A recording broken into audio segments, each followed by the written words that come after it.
اور اسی راہ کے لیے اپنی جان دینا چاہوں گا، وہ ہے حفاظت ناموس صحابہ و حفاظت ناموس اہل بیت۔ آپ شیعوں کی مجلس میں کھلم کھلا صحابہ اور تبرہ بازی کیا کرتے تھے۔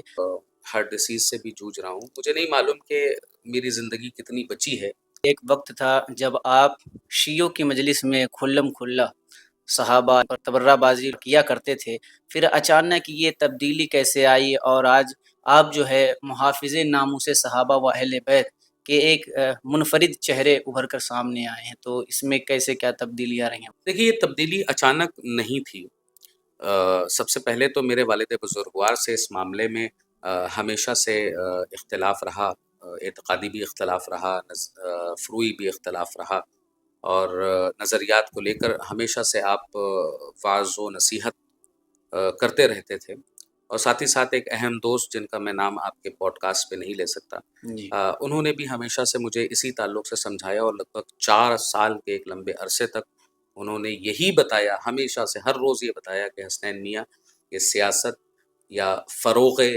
رافضیت یا فروغ صلح کلیت آپ کا شعار نہیں ہے، آپ جی کا راستہ نہیں ہے۔ آپ کا راستہ، آپ کی راہ فروغ سلسلے چشت ہے، فروغ نقش قدم سلسلے چشت ہے۔ تو لہٰذا الحمدللہ ثم الحمدللہ، پھر اس کے بعد ایک دن میں رات میں بیٹھ کر حضرت فضیل بن ایاز رضی اللہ تعالیٰ عنہ کا ایک واقعہ پڑھ رہا تھا کہ کس طرح سے ایک رات کے اندر جی آپ کو ہدایت ملی۔ چونکہ میں ایک ہارٹ ڈیسیز سے بھی جوجھ رہا ہوں، مجھے نہیں معلوم کہ میری زندگی کتنی بچی ہے، لیکن اب جتنی بھی زندگی بچی ہے اسی راہ حق کے لیے وقف ہے، اور اسی راہ کے لیے اسی راہ میں میں اب خود بھی مرنا چاہوں گا،